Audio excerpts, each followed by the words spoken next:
أعوذ بالله من الشيطان الرجيم. بسم الله الرحمن الرحيم.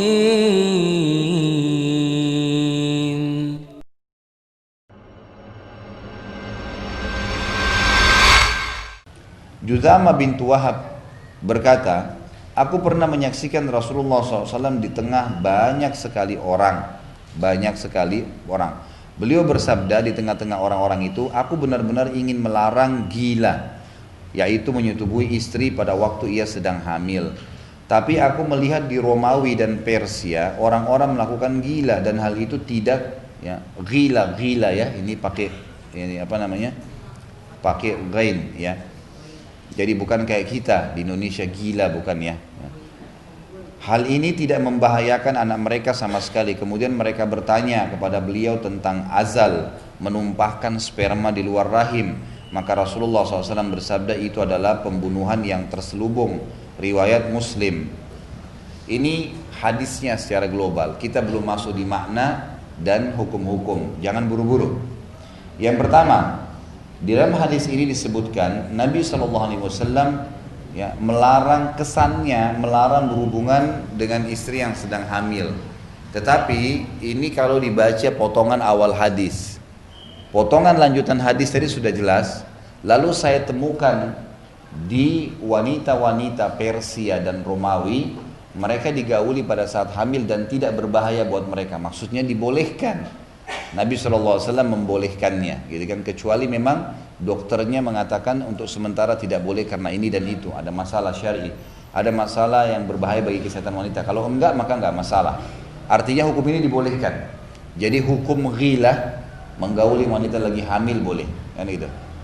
Kemudian yang kedua diambil dari sini adalah hukum azal. Azal itu istilah sperma yang dikeluarkan di luar kemaluan, dan ini terjadi di zaman Nabi SAW. Pada saat para sahabat tidak ingin istrinya hamil dulu. Jadi kalau kita sekarang kan sudah ada KB ya. Dari zaman dulu itu dengan cara azal. Jadi pada saat dia mau klimaks maka dia akan mengeluarkan spermanya di luar rahim istrinya. Dan ini azal dibolehkan dalam agama Islam. Ya, dari sinilah juga ulama mengambil hukum bolehnya KB. Dan semua alat yang berhubungan dengan itu selama tidak ada hal-hal yang haram.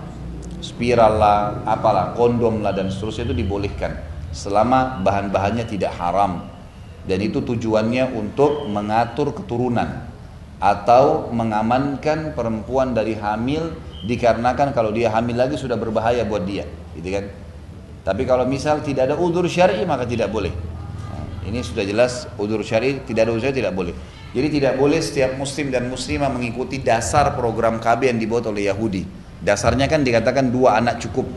Nah itu tidak boleh dalam Islam. Itu kata para ulama disepakati tidak boleh mengikuti program itu. Khusus untuk programnya, bukan alatnya. Programnya tidak dibolehkan. Karena Nabi SAW justru menyuruh kita punya keturunan.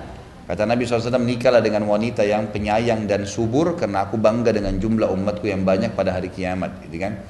Jadi paling tidak kalau misal ibu punya 4 anak, 3 anak, 5 anak, ya 6 anak, ini kan berarti ada 6 orang muslim, kan gitu. 6 orang kader muslim, itu luar biasa. Sampai sekarang Israel itu mengharamkan, melarang masyarakat Yahudi untuk KB. Mereka yang buat awalnya program itu mereka yang larang, nggak boleh, kan gitu. Jadi kalau ada Yahudi yang siap mau punya anak banyak, dikasih langsung, per kepala dikasih uang. Kemarin ada orang, salah satu travel umroh yang memang selalu ke Israel, selalu ke Palestina, dan insya Allah bulan November dia minta saya bimbing travelnya.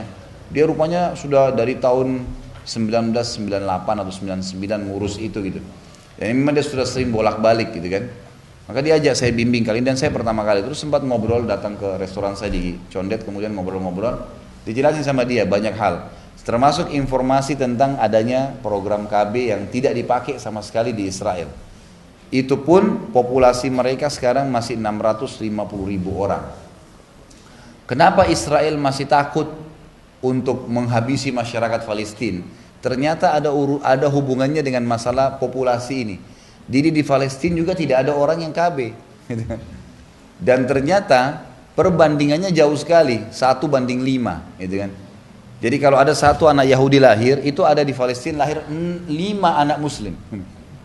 Jadi sekarang itu masyarakat Palestina 2,5 juta, gitu kan? Israel itu orang Yahudi 650.000. Jadi mereka itu takut kalau gerilya, 1 lawan 1 tuh nggak berani. Makanya sampai sekarang kalau ada orang Yahudi yang ditusuk misalnya 1 orang, maka pasukan Israel itu datang nyari siapa yang membunuh itu saja. Dia nggak berani langsung mengganggu semuanya. Kalau ada yang sering datang kadang-kadang dia bombardir itu memang karena dibom juga, kesannya begitu. Jadi mereka pun hati-hati sekali, mereka takut. Jadi kita kembali kepada hukum syar'i, boleh mengikuti program KB, boleh menggunakan alatnya, tapi jangan diikuti yang masalah 2 anak saja cukup, gitu kan? Ya kalau dua-duanya hidup, kalau dua-duanya mati gimana? Akhirnya nangis-nangis cari, ambil anak angkat. Kalau punya 5 kan 2 mati masih ada 3. Kalau seandainya, ini kan? Kalau hidup semua alhamdulillah, ya alhamdulillah. Memang ada suka dukanya ya. Anak itu nanti ada yang bikin pusing, ada yang begini, itu biasa suka duka ya. Itu ada pahalanya sendiri. Kalau manusia mau hidup tidak ada cobaannya sama sekali ya susah gitu kan. Disitulah kita dapat pahala. Kita kadang-kadang pusing tapi insya Allah akan ada jalan keluarnya. Ada yang telat nikah ya wajar lah itu, gitu kan. Nanti dicariin lagi, diudahin, didoain dan seterusnya. Seperti itulah. Jadi azal dalam Islam dibolehkan, ya.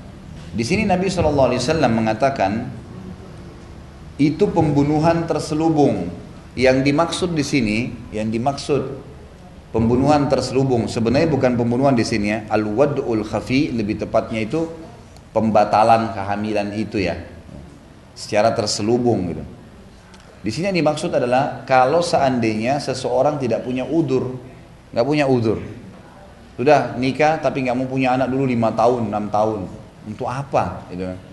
Terlalu lama begini seperti ini untuk apa? Gitu. Ini contohnya gitu kan. Dan saya sudah pernah sebutkan di awal bab nikah kita, kalau ada di antara ibu-ibu anak-anaknya atau ibu sendiri mau menikah lalu si suami memberikan syarat saya nggak mau punya anak, ini dari awal jangan menikah. Karena susah untuk dihindari kan itu, ada hubungan biologis dan memang salah satu hak dalam pernikahan adalah memiliki anak, gitu kan. Bahkan orang bisa bercerai kalau tidak punya anak. Itu ada bab sendiri membahas masalah itu ya. Jadi kita harus lebih peka dalam memahami hal-hal yang seperti ini. Di sini makna hadisnya itu, karena ada hadis yang lain menjelaskan di dalam riwayat Bukhari, para sahabat berkata kami berazal di zaman Nabi SAW sementara wahyu turun dan kami tidak dilarang. Artinya tidak ada larangan.